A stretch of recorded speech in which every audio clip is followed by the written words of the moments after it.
నా పేరు జ్యోతి ఎనర్జీ.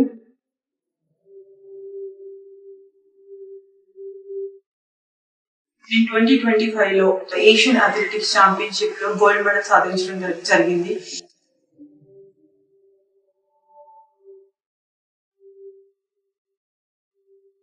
దాని తర్వాత నారా లోకేష్ నన్ను పిలిచి అభినందించారు. నెక్స్ట్ వచ్చే కాంపిటీషన్స్ కోసం ప్రిపేర్ అవ్వడానికి నాకు సపోర్ట్ అనేది ఇచ్చారు.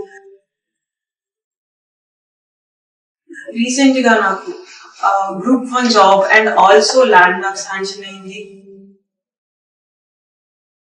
నా స్పోర్ట్స్ కెరీర్ ని నేను ఎలా సాధించగలను, ఒలింపిక్స్ మెడల్ తీసుకురావాలన్నా, అప్కమింగ్ వచ్చే కాంపిటీషన్స్ లో నేను పార్టిసిపేట్ చేయాలన్నా, ఎలా నా ప్రతి ఒక్క రోజు అనే టెన్షన్ అనేది ఉండేది. కానీ నాకు నారా లోకేష్ అన్న అవకాశాన్ని ఇచ్చి నాకు ఇంత సహాయం చేసినందుకు నా ఫ్యామిలీ నుంచి ఎంతో కృతజ్ఞతలు అన్నా. Thank you so much. ఎంతో మంది నాలాంటి ఆడపిల్లలకి వాళ్ళ డ్రీమ్స్ అండ్ గోల్స్ అచీవ్ చేయడానికి ముందుగా నేనున్నాను అంటూ నారా లోకేష్ అన్న తోడుగా ఉన్నారు. అండ్ దాన్ని ప్రూవ్ చేసి నన్నే ఒక ఎగ్జాంపుల్ గా తీసుకొని అందరూ ముందుకెళ్తారని ఆశిస్తున్నాను. Thank you so much Nara Lokesh అన్న.